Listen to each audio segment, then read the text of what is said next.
मुझे उठा लिया गया जी लाहौर डिफेंस से। 14 दिन सर मैं कहीं रहा। 14 दिन में जो भी चिल्ला काटा सर, वापसी पे एक स्टेटमेंट दे दी थी जिसमें 20 सेकंड की एक वीडियो स्टेटमेंट दी कि मैं तहरीक इंसाफ जनूबी पंजाब की सदारत से इस्तीफा देता हूं और 9 मई की मजम्मत करता हूं, और मुझे आजाद कर दिया गया। आजाद तो हो गया सर, लेकिन एक जिंदा लाश हूं मैं, एक ऐसी जिंदा लाश जो ना सोच सकता है, ना समझ सकता है, ना बोल सकता है।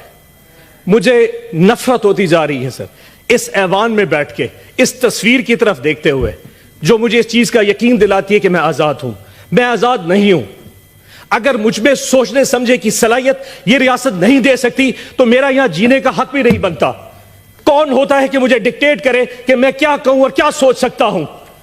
आपको अंदाजा नहीं कि सर पिछले 6-8 महीने कितने कर्ब में गुजारे हैं। सारे लोग यहां बैठ के चाय पी रहे होते थे, सेनेट का सेशन में देख रहा होता था जब मैं घर पे छुपा होता था। ये बातें करना आसान है सर।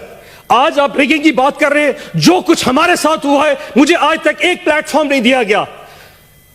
अफसोस होता है सर कि यहां बैठ के सारे बात कर रहे रेगिंग पे, लेकिन उन बेचारे वर्करों के साथ, वो हमारे दोस्तों पीटीआई के लोगों के साथ जो कुछ हो रहा है, आज तक किसी ने उस पर बात नहीं की। सर यकीन जाने में अगर एक रुदात सुना दूं ना, आप परेशान हो जाएंगे। उन 4 महीने में जब छुपा हुआ था, मेरा घर गिरा दिया गया सर, मेरी फैक्ट्री, मेरे कारोबार बंद कर दिए गए। एक छोटा सा जिम्मेदार हूं मैं सर। मेरे आमों के बाग के ऊपर जो मुस्ताजिर है, तो जो बाग संभालते हैं, उनको उठा के ले गए, मेरे बाग भी बर्बाद हो गए सर।